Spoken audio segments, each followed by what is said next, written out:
everybody, welcome to my channel. And right here in front of me, which I can't even believe because I have never wanted a fisheye lens ever.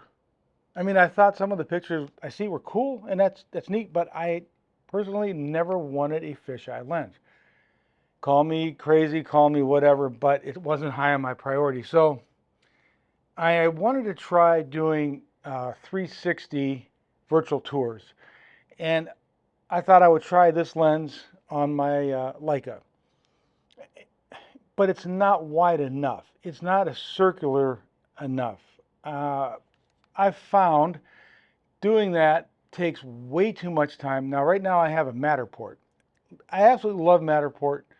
It's phenomenal. It's a lot quicker than doing it this way, a ton quicker than doing it this way, especially if you want to do like HDR 360 tours. You got to take 3 to 5 pictures of each, and then it takes almost probably 6 pictures circle around. So it takes a while. 6 pictures times 4 or 5, probably 5 different exposures. Now I have it set up on my Nikon. I can do it on a bracket, and it's quicker, but it's still there's nothing that can beat the speed and efficiency of Matterport. Nothing I've ever seen or used. Now, there might be stuff out there, don't throw stones at me, but I have researched, and there are other competitors for Matterport, but Matterport's like the elephant in the room. Nobody really likes to talk about them, and I get it. You never own your own stuff. Everything sits on their server, and yes, it's a pain, but the results are phenomenal, especially with their new Pro 3 camera. My God, that camera is amazing. But that's why I got this lens to try it. And I got it a week before, probably 5 days before I really was going to need it. So I played around with it, did some 360s around here in the studio, outside. It just took more time than I truly wanted to give it. And not saying that it's not worth it. It isn't worth it for me. Getting back to this lens, I started using it just going around town. And I'm going to show you some samples. I am just amazed how sharp this lens is, even with the distorted and bowed, warped corners. And the cool thing is, on a lot of the images I played with, if I put the lens profile in Adobe Photoshop or Lightroom, it actually straightens that out, and it is really, really pretty decent. It's as wide, if not wider, than my Nikon 14 to 24 2.8. When it's corrected and pulled out, it's really, really nice. But I love the angular, I love that circular look on some of these things. It's called the Mural Fest. It's going on the 28th of this month. This is September, so September 28th. There's 13 murals being painted in Canton, downtown Canton, Ohio. And I've been going around and shooting some of these murals and some of the artists as they're painting them. And that lens just lend itself to such just a cool perspective. Could I buy this lens? I could. I could see myself buying this, owning this.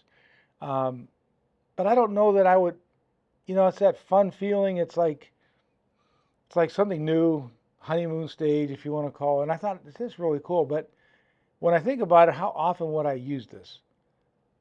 It would be hard to use in architecture unless you're going for that bow, because you don't know what's going to be straight.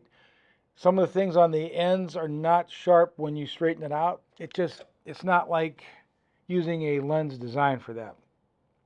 And they do have the 14 millimeter of this lens that is corrected, and it's 1.4. It's their DG 14 millimeter 1.4. It's pretty heavy too. This is a hefty lens.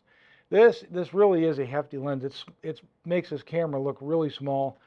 On my Z9 it would be fine because of the grip, but it is just a little bit cumbersome to carry around.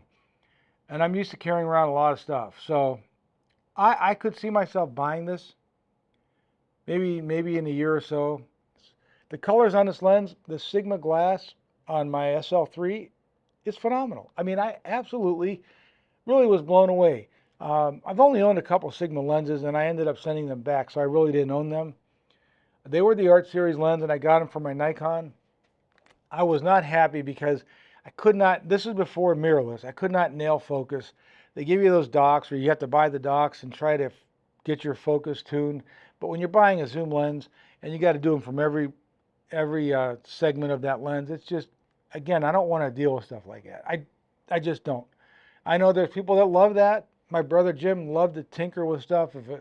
He loved to get lenses that really were, I don't want to say junky, but he loved that look. He loved playing around with it. But he wasn't making money and working for companies and stuff. I am. Now, if it's a hobby thing, you know, go for it. But when somebody's relying on you and expecting you to produce images that you always do, you got to go with what you know. So what I know is, by looking at these images, the artist, the one with the artist here looking like painting and I'm underneath her scaffolding, shooting up, that's just, I love that. I just love that view. That angle of view is just, I don't know. I'm torn.